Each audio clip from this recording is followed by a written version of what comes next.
चलिए दोस्तों, आज हम लोग शुरू करने वाले हैं अध्याय 8 जीव जनन कैसे करते हैं।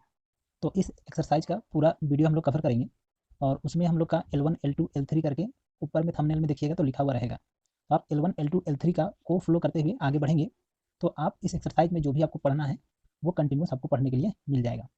तो आज हम इस वीडियो में जानेंगे कि जनन क्या है, जनन कितने प्रकार की होती है, लैंगिक जनन तथा अलैंगिक जनन क्या होती है, जनन की आवश्यकता क्यों होती है। ये 4 क्वेश्चन को हम लोग देखेंगे। जनन में आगे की चर्चा करने से पहले मैं आप लोगों से कुछ क्वेश्चन करता हूँ। इस क्वेश्चन को सुनिए और क्या आपने कभी ऐसा होते हुए कहीं देखा है या नहीं देखा है उसको ध्यान दीजिएगा। तो मेरा ये क्वेश्चन है कि क्या आपने कभी गाय को बछड़ा देते हुए देखे हैं, मुर्गी के अंडा से चूजा निकलते हुए देखा है। अगला क्वेश्चन है, क्या आपने कभी गन्ने का जो भाग है उससे नया गन्ने का पौधा निकलते हुए देखे हैं, या आपने कभी गुलाब का डाली को लगाया है। तो आप देखे होंगे कि गुलाब का अगर डाली को आप लगाते हैं तो भी उस डाली से नए पौधे का जन्म हो जाता है। उसी तरह गन्ना का अगर एक टुकड़ा को अगर जमीन में आप लगा दीजिएगा तो उससे भी एक नया गन्ना निकल जाता है। उसी तरह गाय को बछड़ा देते हुए आप लोगों ने देखा होगा कि गाय किस तरह से बछड़ा देता है, या मुर्गी का अंडा से चूजा निकलते हुए आप लोगों ने देखा होगा। तो इन सभी को हम लोग सम्मिलित रूप से कहते हैं जनन। तो लोग जन्म का परिभाषा इस तरह लिखते हैं कि वर्तमान समय में जी रहे जीव, या तो वृष्टि, वृष्टि एक शुद्ध हो गया वर्ड हो गया जीव का। तो वर्तमान समय में जी रहे जीव से उसी जाति की नई जीवों की उत्पत्ति होना जनन कहलाती है। जैसे बीजों से पौधे का निकलना, गुलाब के डाली से गुलाब का पौधे का बनना, गन्ने के टुकड़े से गन्ने के पौधे का बनना, गाय से बछड़े का आना, मतलब बछड़े का जन्म लेना भी लिख सकते हैं यहाँ पर, मनुष्य से बच्चे का जन्म लेना इत्यादि। ये सभी हम लोग का क्या है, जनन है। तो जनन का एक परिभाषा एक बार फिर देख लेते हैं कि वर्तमान समय में जी रहे जीव से उसी जाति की नई जीवों की उत्पत्ति होना जन्म कहलाती है।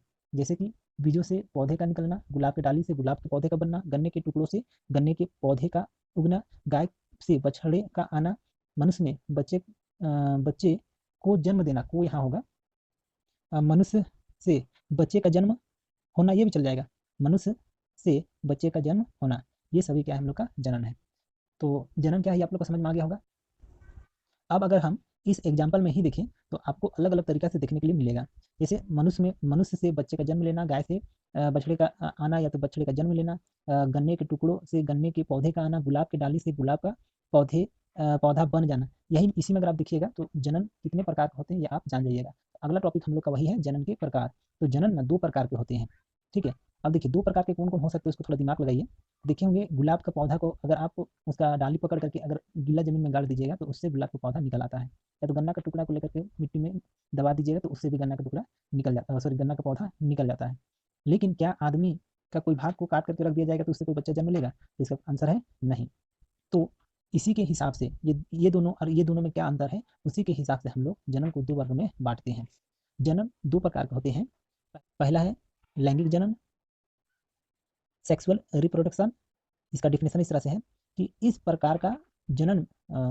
प्रकार का जनन है जिसमें जनन के लिए भिन्न भिन्न लिंग वाले 2 जीव या तो नर मादा की सहभागिता की आवश्यकता होती है, ठीक है। देखिए जब जनन होती है तो जनन देखिए 2 तरह का होता है, एक है लैंगिक जनन और एक है अलैंगिक जनन। तो लैंगिक जनन में भिन्न भिन्न लिंग वाले 2 जीव की आवश्यकता होती है। तो कैसे, जैसे आप कभी ध्यान दिए हैं कि अगर अ, कोई मनुष्य है तो मनुष्य को जनन के लिए नर और मादा दोनों की आवश्यकता होती है, तभी उनमें जनन हो सकती है।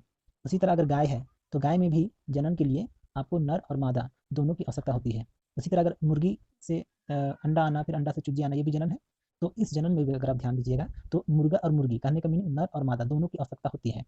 एक अकेले मुर्गा या अकेले मुर्गी अंडा नहीं दे सकती है, उसी तरह से एक अकेले औरत या मर्द बच्चा जन्म नहीं दे सकता है, उसी तरह से एक अकेले गाय बछड़ा नहीं दे सकती है। तो आप लोग को समझ में आ गया होगा कि लैंगिक जनन किसको कहते हैं। तो वैसा जनन चलिए यही पढ़ लेते हैं।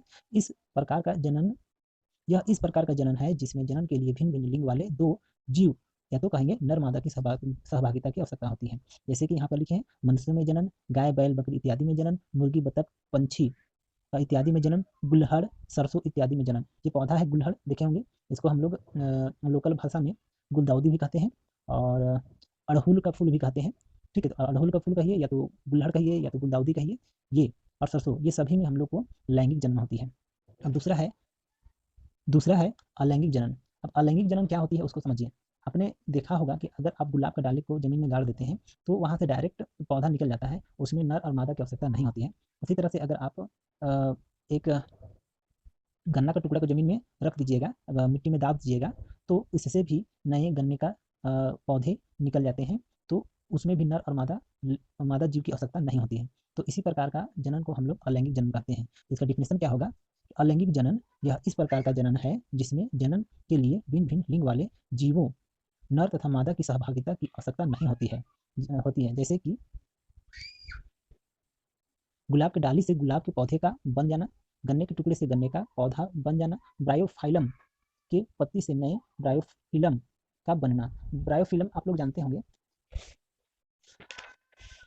देखिए ये वाला पौधा जो कि झाड़ी उड़ी में भी निकलता है, घर में भी इसको लगाते हैं। इसको अगर आप किताब में भी रख दीजिएगा तो इस ये जो किनारे कोना कोना जो दिख रहा है ना, कटा कटा हुआ भाग जो दिख रहा है, वो सबसे जड़ निकल आते हैं। और अगर इसको जमीन में रख के यहाँ पे बीच में मिट्टी दे दीजिएगा तो भी ये किनारे किनारे से इस तरह से नया ब्रायोफिलम निकल करके बढ़ जाते हैं। तो इस तरह का जनन के लिए हम लोग को नर और मादा अलग अलग जीवों की आवश्यकता नहीं होती है, एक ही जीव से वो उत्पन्न हो जाती है। तो इसीलिए इसका डिफिनेशन यहाँ पर लिखा हुआ है कि अलैंगिक जनन यह इस प्रकार का जनन है जिसमें जनन के लिए भिन्न भिन्न लिंग वाले जीवों, नर या मादा की सहभागिता की आवश्यकता नहीं होती है। जैसे कि गुलाब के डाली से गुलाब के पौधे का बन जाना, गन्ने के टुकड़े से गन्ने का पौधा का बन जाना, ब्रायोफिलम के पत्ती से नई ब्रायोफिलम बन जाना। चलिए दोस्तों, एक कमाल की बात बताते हैं। क्या? तो जनन जो है वो जैव प्रक्रम नहीं है ना? कमाल की बात। तो देखिए जनन, नोट करके यहाँ पर लिखना है हम लोग को कि जनन एक जैव प्रक्रम नहीं है। अब जैव प्रक्रम का मीनिंग क्या होता है? तो जैव प्रक्रम उन प्रक्रमों को कहते हैं जो जीने के लिए बहुत जरूरी है। जैसे आप बिना सांस लिए जी सकते हैं क्या? तो नहीं जी सकते हैं। तो सांस लेना एक जैव प्रक्रम हुआ। उसी तरह भोजन खाना या भोजन का पचना, कि अगर आपका शरीर में भोजन पचेगा ही नहीं तो क्या आप जी सकते हैं? तो नहीं जी सकते हैं। इसलिए भोजन का पचना भी जैव प्रक्रम है। उसी तरह से आपका शरीर में ऑक्सीजन का अंदर जाना और कार्बन डाइऑक्साइड को बाहर आना, कहने का मीनिंग श्वसन, ये भी एक जैव प्रक्रम है, क्योंकि अगर ये नहीं होगा तो भी हम लोग जी नहीं पाएंगे, है ना? तो जैव प्रक्रम उन प्रक्रमों को कहते हैं जो जीने के लिए आवश्यक है। तो यहाँ पर बोला गया है क्या कि जनन एक जैव प्रक्रम नहीं है। ठीक है? कैसे? देखिए, अर्थात जीवों को जीने के लिए जनन की आवश्यकता नहीं। जीव बिना जनन के भी जीवन यापन कर सकते हैं। आप लोगों ने देखा होगा बहुत सारे साधु संत भी रहते हैं, वे जनन नहीं करते हैं तो वो भी अपना जीवन यापन कर लेते हैं। तो उसी तरह अगर मान लीजिए आप कोई भी आदमी हो, मतलब लड़का हो या लड़की हो, उसको किसी वीराने जंगल में छोड़ दीजिएगा, तो अकेले अगर वो है, पूरा लाइफ टाइम है, तो क्या वो बिना जनन का मर जाएगा? तो नहीं मरेगा। तो इसलिए कहा जाता है कि जनन एक जैव प्रक्रम नहीं है। अब इस टॉपिक में बहुत ही ज़्यादा इंपॉर्टेंट क्वेश्चन, क्या क्वेश्चन है? जनन व्यष्टि या तो जीव के लिए आवश्यक नहीं है पर समष्टि के लिए है। कैसे? ये समष्टि या तो जीव जगत कहिए या तो जीव का समूह कहिए, उसके लिए ये आवश्यक है, लेकिन एक अकेले जीव के लिए आवश्यक नहीं है। तो इसका आंसर मैं पहले बता देता हूँ, उसके बाद कैसा लिखना है उसको मैं बताऊंगा। जैसे अभी ऊपर में ही बताएं कि अगर एक जीव है तो उसको जिंदा रहने के लिए जनन का आवश्यकता नहीं है, वो बिना जनन किए भी जीवित रह सकती है। लेकिन अगर वो जीव जनन नहीं करेगा ना तो उससे और आगे का पीढ़ी नहीं बढ़ेगा। जैसे अगर अगर आप सोचिए कि अगर एक जीव है, सपोज करते हैं कि एक लड़का हो या एक लड़की हो, वो अकेले है किसी जंगल में, तो वो पूरा अपना लाइफ टाइम जीवन जी लेगा, उसके बाद ही वो मरेगा। लेकिन अगर वो जनन नहीं करता है तो उस लड़का या लड़की का ना ही बेटा आएगा ना ही बेटी आएगा, कहने का मीनिंग उससे आगे कोई वंश नहीं बढ़ेगा। तो उसी तरह आप मान लीजिए पूरा मनुष्य जाति का ही बात करें कि सभी पूरा मनुष्य जाति जनन करना छोड़ देगा, तो देखिएगा कि लगभग 100 साल के अंदर में पूरा पृथ्वी में एक भी मनुष्य नहीं बचेगा। मैक्सिमम चलेगा तो 150 साल, 150 साल तक में सभी पूरा पृथ्वी जो है वो मनुष्य से खाली हो जाएगा, है ना? तो इसीलिए जनन आवश्यक है ताकि वह जीव जो है वो अपना अस्तित्व भविष्य में भी बनाए हुए रहे। तो चलिए इसका कैसे लिखना है उसको देख लेते हैं। जनन एक जैव प्रक्रम नहीं है, अर्थात जीवों को जीने के लिए जनन की आवश्यकता नहीं। जीव बिना जनन के भी जीवित रह सकते हैं। जीव पर्यावरण में या संसार में अपना अस्तित्व बनाए रखने के लिए जनन करते हैं। अतः हम कह सकते हैं कि जनन व्यष्टि या तो जीव के लिए आवश्यक नहीं पर समष्टि या तो जीव समूह के लिए आवश्यक है।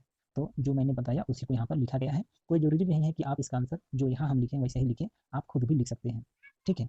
तो अब उम्मीद करते हैं कि आज का जो हम लोग का क्वेश्चन था, ये 4 क्वेश्चन, चारों का आंसर हो गया होगा कि जनन क्या है। तो जनन क्या है? तो वर्तमान समय में जी रहे जीव से उसी जाति का नए जीव का उत्पत्ति होना जनन कहलाती है। पहला हो गया। दूसरा, जनन कितने प्रकार की होती है?